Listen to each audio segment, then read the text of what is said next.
Jenna, to get us started, give me two truths and a lie, please.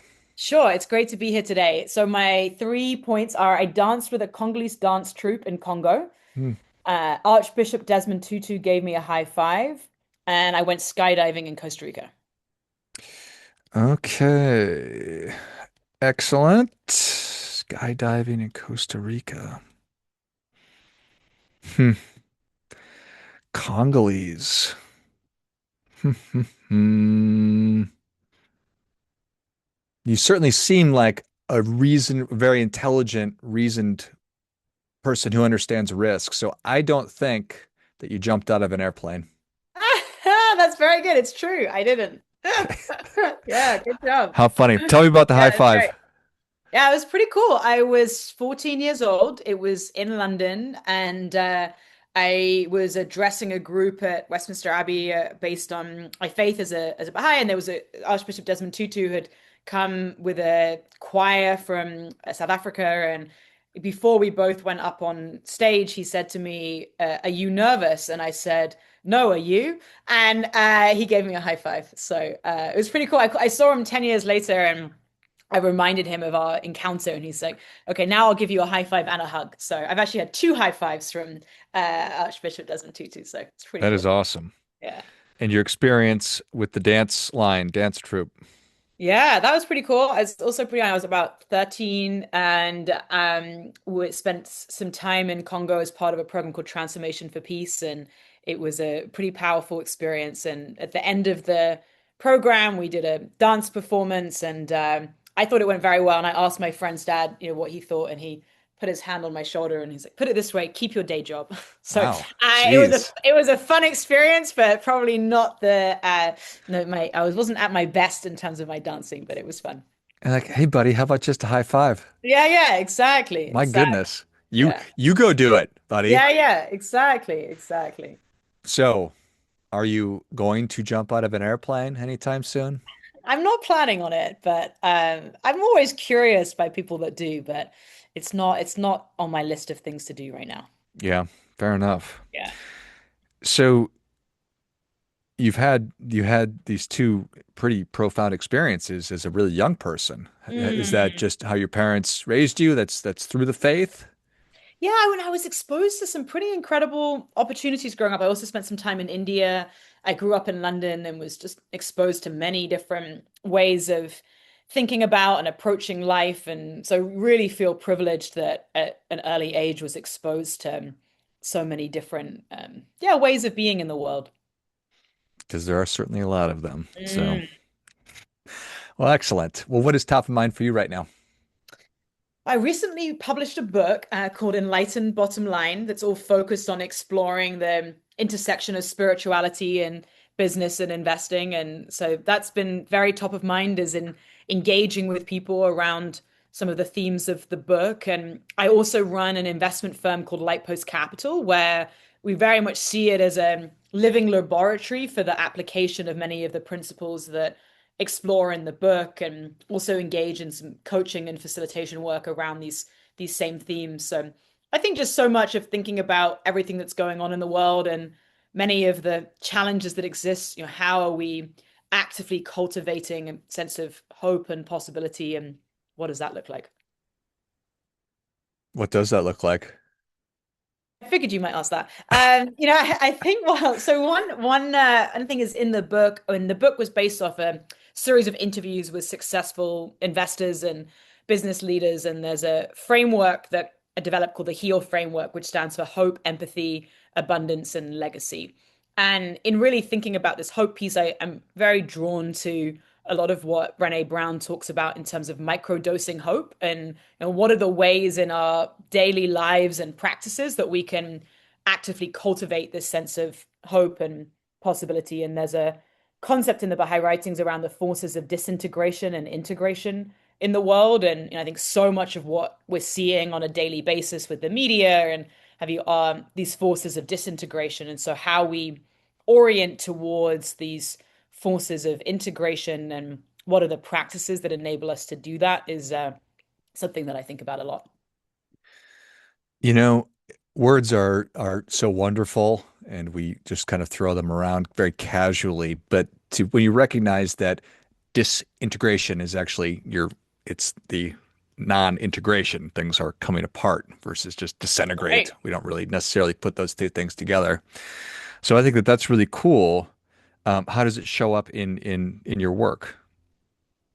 Think a big part of it is that certainly through the investing work that I engage in, we when we're engaging with the companies that we're looking at investing in, is having really honest conversations with them about how do they think about many of these principles of hope and empathy and abundance and legacy within their decision making processes. How are they engaging with the communities that they're part of? And then similarly with the investors that invest in us, also having these really open conversations where they're, as Parker Palmer talks about, this idea of divided no more, and how are we achieving this alignment within ourselves. And as I was interviewing people for the book, many people would say something to the extent of, I don't really feel like I can talk about it, but, and then they would share these really powerful experiences that they had had in their lives. And I think a big part of the hope with the work and these conversations is that we can lower the barriers to entry for having these types of conversations and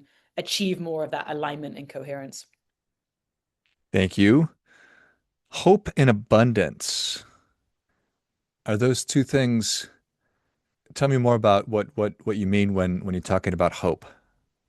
Yeah, I think one example that I share in the book of someone I've had a chance to work with for many years called Scott Schickler, who's a very successful entrepreneur. He runs a company called Seven Mindsets, and which is in the education technology space. And I was asking him about how does he cultivate a sense of hope and ride the ups and downs of entrepreneurship. And he shared this example, which is that he has on his desk a wand, and where he finds when he's in more of a scarce or fear-based way of thinking about things, he literally waves the wand, and it helps him to cultivate more of this sense of hope and possibility. And I love that example because I think it's something that we can all find in our daily lives.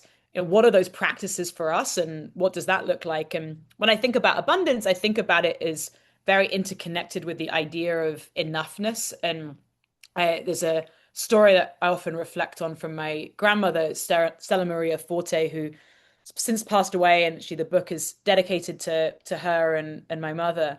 And she ran a store in London, it was a fashion store, and she would share this story about this one day. It was a very busy day at the store and had many people coming in, and she was pulled in all these different directions. But there was one woman there who was clearly really struggling. And so my grandmother stopped everything that she was doing to really spend time with this woman. And a couple of weeks later, the woman came back and said, that day I was thinking about taking my life, but the conversation with you convinced me to stay alive. And my grandmother would share the story, and she'd say, if there's nothing else that I do in my life, but I created this space for this woman, that's enough. And I think so often when we think about many of these topics, we can think about them as these big, grandiose things that we're trying to do in our lives, but often it is these small ways in which we show up to people that can make all the difference. That is a profound story for sure, and one that Grandma rightly shares with others. So enoughness and abundance. Is it the hope that people realize that there is enough to go around? Is it moving past hopelessness to that realization that there's enough? I think that's definitely a big part of it. I think it's also asking this question of what is enough. And I think that there's so often in so many societies, there's this pursuit of more and more and more. And the practice of actually taking a step back and asking the question of, what is enough for me? And particularly, there's more and more research around that actually the pursuit of more and more actually doesn't lead to greater happiness. And so the more that we can actually take that step back and realize that money is a source of energy, and that how we keeping that current circulating and is being a really important opportunity, and kind of how we recalibrate around some of these themes. Yeah, well, that certainly makes sense. What does it mean to be enlightened? Enlightened. I think a lot about this idea that rather than just focusing on like maximizing financial returns, how are we also thinking about this question of what is the trace that we're trying to leave? And there's a indigenous concept around seven generations thinking, and so when we're making decisions, that we should think about the legacy that we're inheriting from seven generations in the past and what is the impact that we're hoping to have for seven generations into the future. So for our great grandchildren's great grandchildren. And I think that so much of taking an enlightened approach is being able to also hold some of these paradoxes and hold a like longer term thinking and horizon whilst also making shorter term decisions. Well, that's a powerful thing. Thinking about the seven generations that came before you that make your life possible, and then thinking ahead, seven generations. Do you think that a lot of people here in the United States are acting that way? I think right now not so many. So I think we have an opportunity for expansion. I think, and that's where part of it is like what are the tools and roadmaps that we can be building from, and what is it to be in community around some of these themes. I think that's one thing I've been so encouraged by the engagement around the book is we're looking at actually launching a cohort to deepen people on the journey around these things. So I think that Vivek Murthy, the former Surgeon General, talks a lot about the of epidemic of loneliness. And one of the things he talks about as a way of engaging around that is actually the power of spiritual health. And I think being in community and being able to engage with other people who are also trying to navigate many of these themes can be just incredibly helpful. Well, that certainly does make sense. It's the human experience is a beautiful and gross one because so many of us, myself included, can't see past the end of my nose, and it's just, I'm tired, I'm hungry, I need to do this, I need to do that. And I need to give myself the space to look backwards seven generations and then look forwards and recognize not my place where I am at right now in this moment in time, but where I am historically and where I'd like to be, because there's a big opportunity there. Exactly. And I think that your point around the space is a really important aspect of it, right? I think we're like so often in reactivity mode and on to the next thing that actually, having that space to really reflect on some of these questions. And in the book, at the end of each chapter, I have these reflection questions that with the idea, and I've been really inspired to hear this playing out with people that people using it as a tool for both personal reflection, but also being able to reflect in community with others and within their organizations, that providing it as a space to be able to actually take a step back from our day-to-day work and interactions and really think about some of these bigger questions. Yeah. How do you think how can people cultivate that or just create it more?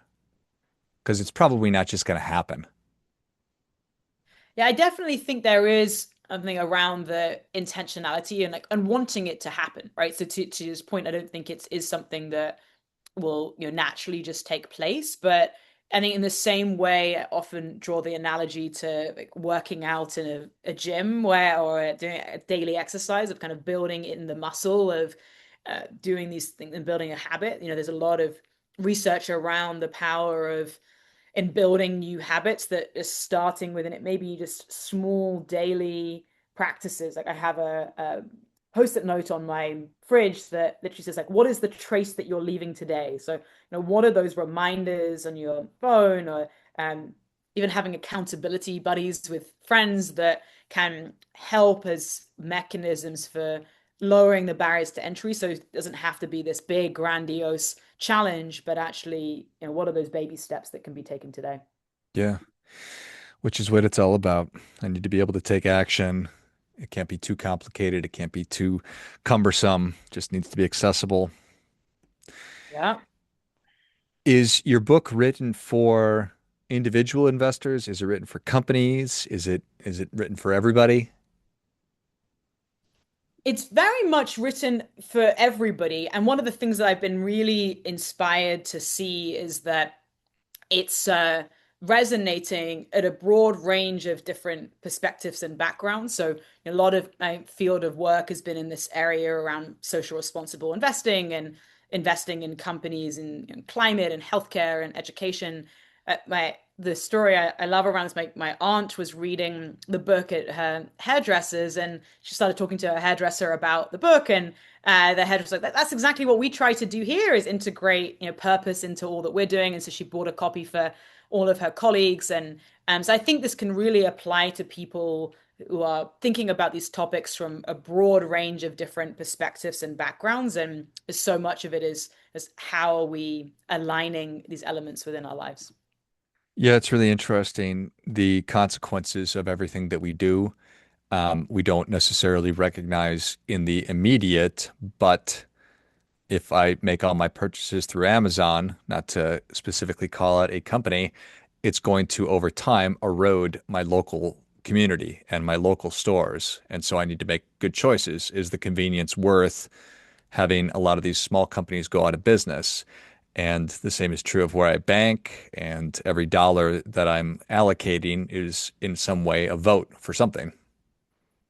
Exactly. And I think even in realizing that it is a vote, right, is a big part of the conversation. And actually like realizing that we have more agency than we might realize, and that this doesn't have to be this big, grandiose element, but actually that it being in these small decisions that we're making on a daily basis of where are we choosing to purchase items, and how are we choosing to show up to the people around us, that can make all the difference.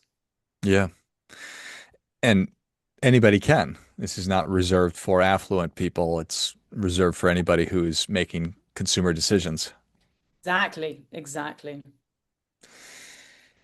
And that then requires me to look 7 generations back and 7 generations forward to see how what my allocations are really going to be proving out. So, hope, empathy, abundance, and legacy. Can everybody have a legacy? I think so. There's a story that I share in the book from Wayne Silby, who is the founder of the Calvert Funds, that went on to be one of the pioneers in the area of social responsible investing. But when they were first starting in the late 1970s, they were kind of a successful money market fund. And Wayne went to a Buddhist retreat, and at the retreat, they had them reflect on what it would say on your tombstone. And his reflection was, it would say, the man that made 2% more than the next man. And his reflection was, this isn't really the legacy that I want to leave. And so he went back to his team, and that we need to make this socially responsible. And it's now a $45 billion firm, and really been one of the pioneers in this area of social responsible investing. But it really came from this reflection around legacy and what would say on one's tombstone. And I think that that's a question that we can all ask ourselves, is when we think about the end in the beginning, and how working backwards from where we're seeking to go and what the legacy is that we're seeking to leave, what are the decisions that we can make today to build towards that? I think we all need to get to work. Yeah. Yes, for sure. And that's an excellent story to give evidence of that. The guy that got 2% better than everybody else. Well, I guess that's a value, but is there something different, something just a small pivot, a big change that I can make that would be more aligned with the legacy I'm interested in leaving? And then you've Exactly. got your grandma just sharing that story of creating space for that stranger that she met. So you don't need to change the world through impact investing. You can just do things a little bit at a time. Exactly. No, exactly. And I think that's a key part of this journey and work, is, exactly that, is like, what are the things that work best for you, right? This is not a one size fits all, but really, Real K talks about the power of holding the questions. And I think so much of this is about, how do we hold those questions, and how do we hold them both individually and collectively? Yeah, I love it. Well, Jenna, you've already given us a lot, but we're ready for that difference making tip. What do you have for us? I think a big part of this is really, how do we think about this on a daily basis, and what are the actions that you can take now, and not be overwhelmed by the bigger picture. And I think about this line from Martin Luther King where he says, take the first step in faith. You don't have to see the whole staircase, but just take the first step. And I think it's coming back to this theme that's come through in our conversation is, what are those steps that you can take that can really help to achieve that alignment, and even reflecting on, what are your values and how is that showing up in your day-to-day interactions. Well, I think that is great stuff. That definitely gets, come on, take that first step, identify it, and go ahead and take it. Well, Jenna, thank you so much for coming on. Where can people learn more about you? How can they engage? Where can they get their copy of Enlightened Bottom Line? Yes, I'm excited to stay in touch. So I have a website, jenna-nicholas.com, that has both the link to purchase the book. You can also purchase it on Amazon, Enlightened Bottom Line. I also have a Substack, so I'd encourage folks to check out the Substack and Jenna Nicholas too. I'm on Instagram, I'm on LinkedIn. So yeah, really encourage folks to stay in touch and continue to engage in the conversation. Excellent. Well, if you enjoyed this as much as I did, show Jenna your appreciation. Share today's show with a friend who also appreciates good ideas. Go to jenna-nicholas.com and learn more about Jenna and what we've been talking about. You can find her Substack, Instagram, and LinkedIn as well, and pick up your copy of The Enlightened Bottom Line. I will certainly link all of those in the notes of the show. Thanks again, Jenna. Thanks so much. Really appreciate it. Finally, friendly reminder, there's never going to be anybody more interested in your financial success than you are, so act accordingly.